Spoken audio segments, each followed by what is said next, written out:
మా జగదీశ్వర్ రెడ్డి గారు నేను కలవడం జరిగింది. వాళ్ళు ముఖ్యంగా రైల్వే రంగానికి సంబంధించిన కొన్ని సమస్యలు, అట్లాగే ఐటీ రంగానికి సంబంధించి కొన్ని సూచనలు వారికి మేము చేయడం జరిగింది.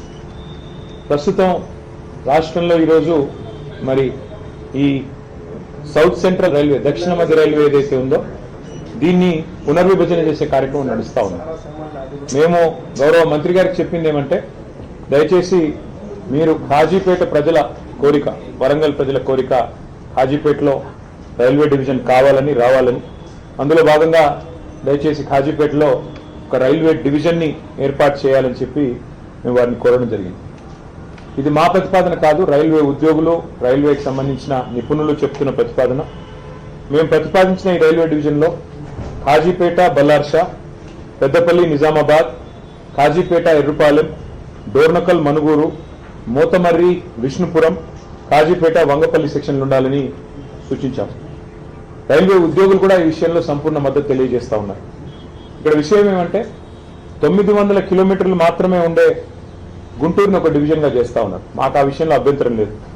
అట్లాగే 2200 కిలోమీటర్లతో విజయవాడ, గుంతకల్ డివిజన్ పనులు కూడా జరుగుతూ ఉన్నాయి. మరి ఇక్కడ కాజీపేటలో దాదాపు 2000 కిలోమీటర్ల ట్రాక్ ఉంది, కాబట్టి దీన్ని కూడా డివిజన్గా ఏర్పాటు చేయాలని కోరాం.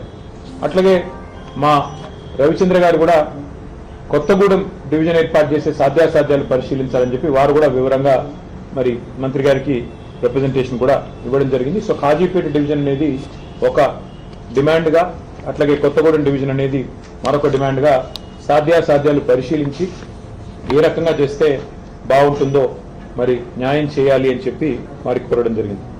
అట్లాగే మీరు హైదరాబాద్ నుంచి కరీంనగర్ దాకా ఉన్న కొత్తపల్లి మనోహరాబాద్ రైల్వే లైన్ ఏదైతే ఉందో, పెద్దలు కేసీఆర్ గారు ఆనాడు కేంద్ర మంత్రిగా ఉన్నప్పుడు 2004-05 సంవత్సరంలో ఆ రోజు అప్పటి ప్రధానమంత్రి మన్మోహన్ సింగ్ గారిని ఒప్పించి ఆనాటి కరీంనగర్ పార్లమెంట్ సభ్యుడిగా కేసీఆర్ గారు కొత్తపల్లి, మనోహరాబాద్, సిద్దిపేట, సిరిసిల్ల, వేములవాడ మీదుగా చొప్పదండి నియోజకవర్గం మీదుగా కరీంనగర్కు కలిపే ఈ బ్రాడ్ గేజ్ రైల్వే ప్రాజెక్టును ఆ రోజు మంజూరు చేయించారు, దాదాపు 21 సంవత్సరాల కిందట.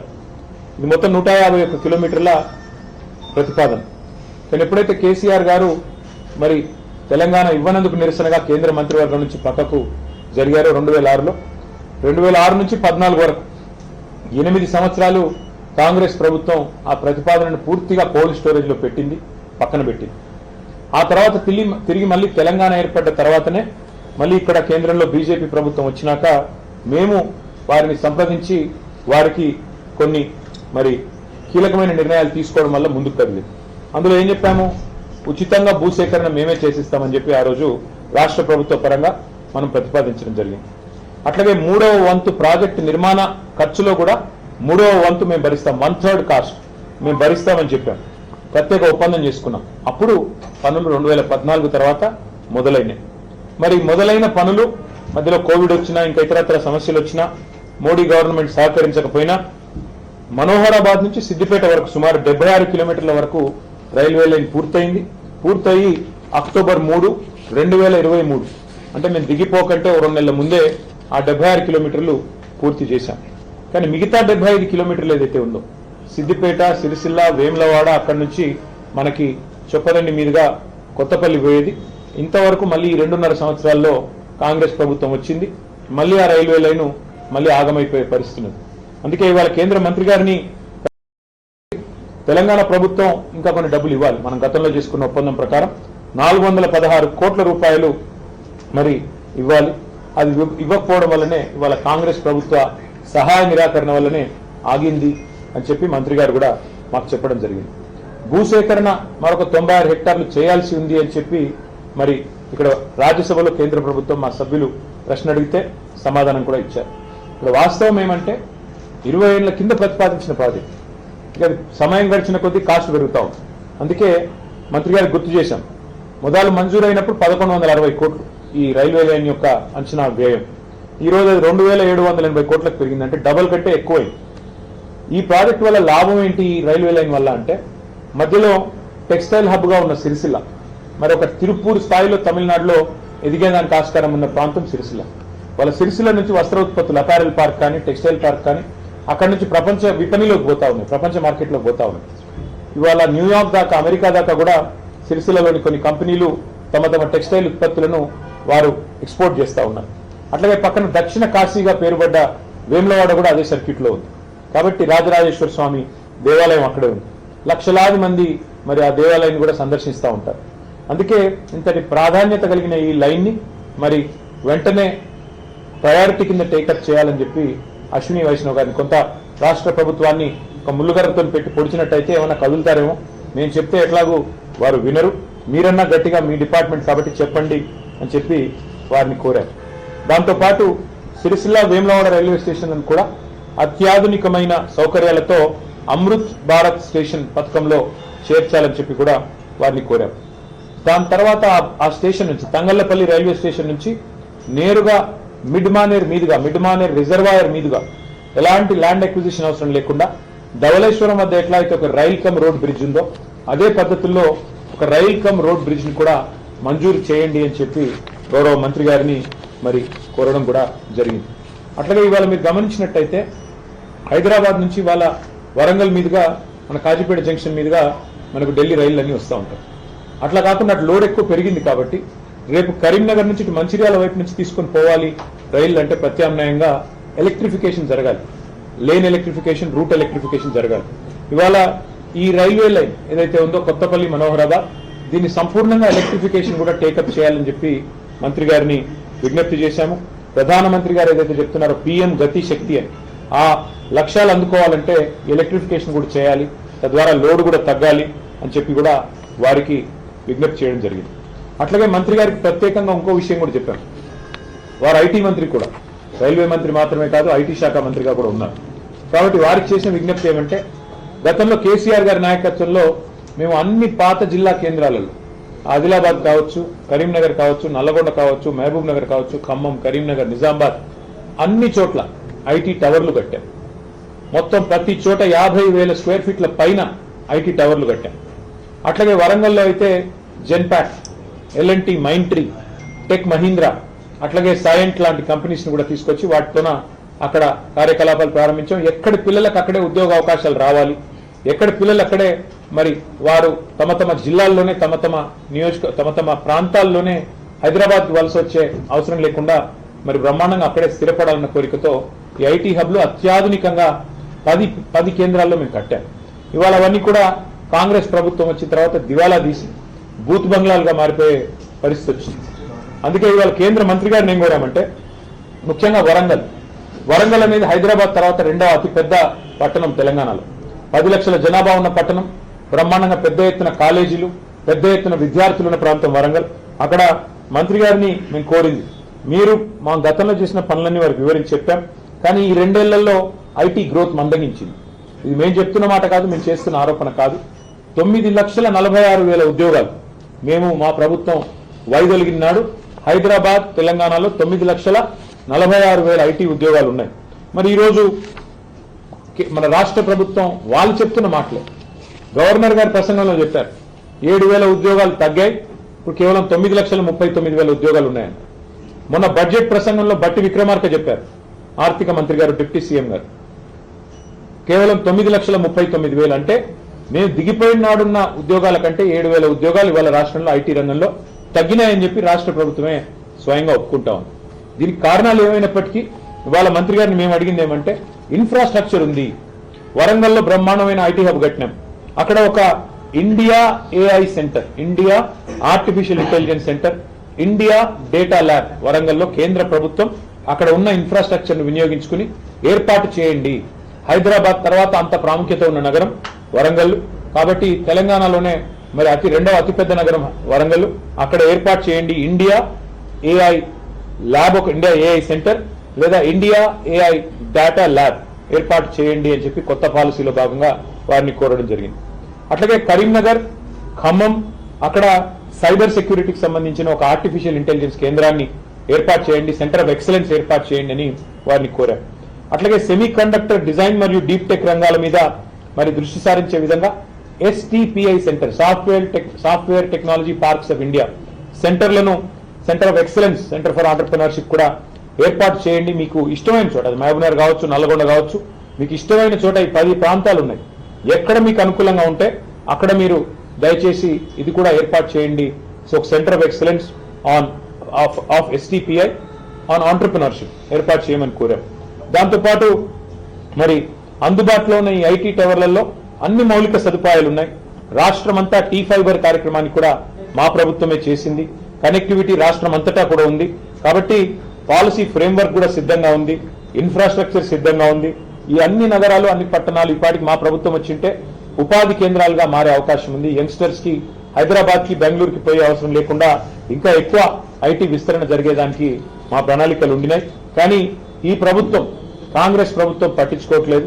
మీరన్నా జోక్యం చేసుకొని వారికి తెలియజెప్పండి. ఈ Tier 2 సిటీస్ అంటే ద్వితీయ శ్రేణి పట్టణాలు వాటిని మరి పెంచాలి, విస్తరించాలి. ప్రపంచవ్యాప్తంగా ఉన్న ట్రెండ్కు అనుకూలంగా మనం కూడా ఏఐని వినియోగించుకోవాలి, ఆర్టిఫిషియల్ ఇంటెలిజెన్స్ ని. అందులో భాగంగానే ఏఐ డేటా ల్యాబ్స్ కానీ ఏఐ సెంటర్స్ కానీ ఏర్పాటు చేయండి అని చెప్పి మరి కేంద్ర మంత్రి గారికి కొన్ని విలువైన సూచనలు కూడా చేయడం జరిగింది. దాదాపు అన్ని విషయాలు కూడా వారు విన్నారు. మరి విని తప్పకుండా పరిశీలిస్తానని చెప్పి మాటిచ్చారు. మాటిచ్చిన తర్వాత మరి రైల్వే అదేవిధంగా ఐటీ 2 రంగాలకు సంబంధించి కూడా చాలా సావధానంగా అన్ని కూడా వారికి వివరించి చెప్పాము. న్యాయం జరుగుతుంది అని చెప్పి ఆశిస్తాము. Thank you. ఢిల్లీకి వస్తుంది సీఎం రేవంత్ రెడ్డి ఉంటున్నటువంటి సమయంలోనే కేటీఆర్ వస్తున్నారు. ఇద్దరు ఏదో కోఆర్డినేషన్ చేసుకోవడానికి మీటింగ్ పెట్టుకోవడానికి వస్తున్నారని చెప్పి మధ్యాహ్నం ధర్మపురి అరవింద్ కామెంట్. అంటే ఆయన జూబ్లీ హిల్స్ లో ఉంటాడు, నేను కొద్ది దూరంలో ఉంటాను. మాకు ఢిల్లీ దాకా రావాల్సిన అవసరం సీక్రెట్ మీటింగ్స్ అంటే రేవంత్ రెడ్డి గారు కేసులు పెట్టేది మా మీద, రోజు తెల్లారులేస్తే దాడి చేసేది మా మీద. రేవంత్ రెడ్డి గారికి రహస్య మిత్రులు బీజేపీ వాళ్ళని రాష్ట్రం అందరికీ తెలుసు. ఎందుకు ఇప్పుడు కేంద్ర మంత్రి బండి సంజయ్ గారి కొడుకును 9 రోజులు అరెస్ట్ చేయకుండా కాపాడింది రేవంత్ రెడ్డి గారు అని అందరికీ తెలుసు. కేంద్ర మంత్రి మరి కేంద్ర పథకంలో అమృత్ పథకంలో రేవంత్ రెడ్డి గారి బావమరిది కాంట్రాక్ట్లు ఇచ్చింది ఎవరో అందరికీ తెలుసు. కేంద్ర మంత్రులు ఇక్కడున్న వాళ్ళందరికీ తెలుసు. అట్లాగే ఇవాళ సింగరేణిలో కుంభకోణం జరుగుతుంటే కూడా అక్కడ సృజన్ రెడ్డి గారి నాయకత్వంలో రేవంత్ రెడ్డి గారి బావమరిది గారి నాయకత్వంలో భారీ కుంభకోణాలు జరుగుతుంటే మేము వచ్చి ఇక్కడ కంప్లైంట్ చేస్తే కూడా కేంద్ర ప్రభుత్వం స్పందించట్లేదని అందరికీ తెలుసు.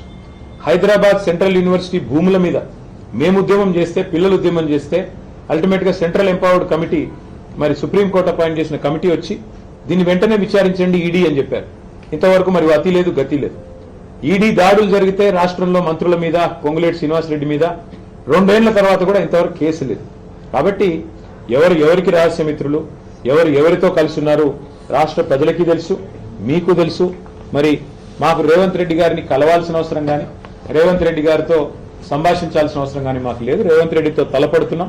ఆయన అరాచకాలను ఇవాళ ఒక మాట చెప్పాలంటే నిన్న హైకోర్టు చెప్పింది హైడ్రా అనేది 9 తలల విషసర్పం అని చెప్పింది నిన్న హైడ్రా గురించి.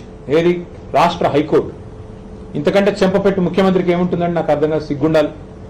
బడాబాబులను మాత్రం వదిలిపెట్టి గరీబోళ్ల ఇండ్ల మీద పడి, బడాబాబులు అంటే ఎవరండి? రాష్ట్ర రెవెన్యూ మంత్రి పొంగులేటి శ్రీనివాసరెడ్డి ఇల్లు చెరువులో ఉంటది, దాని హైడ్రా ముట్టదు. రాష్ట్ర ముఖ్యమంత్రి గారి సోదరుడు ఇల్లు FTL లో ఉంటది, దాన్ని హైడ్రా ముట్టదు.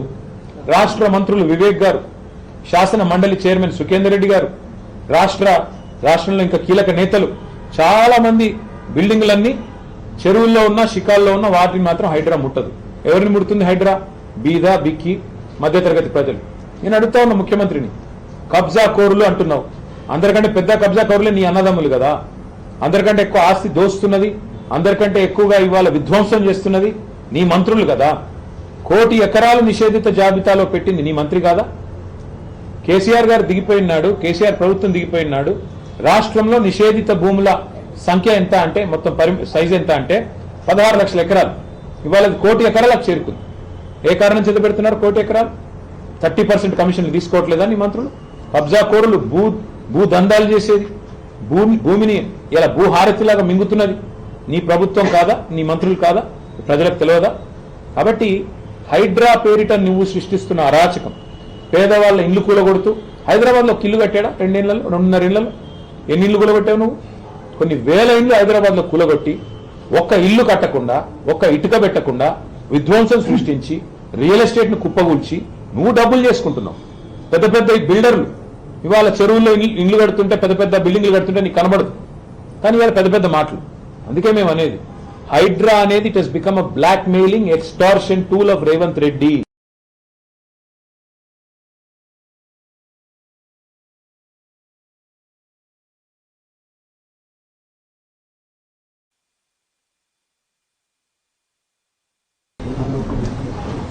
మాకు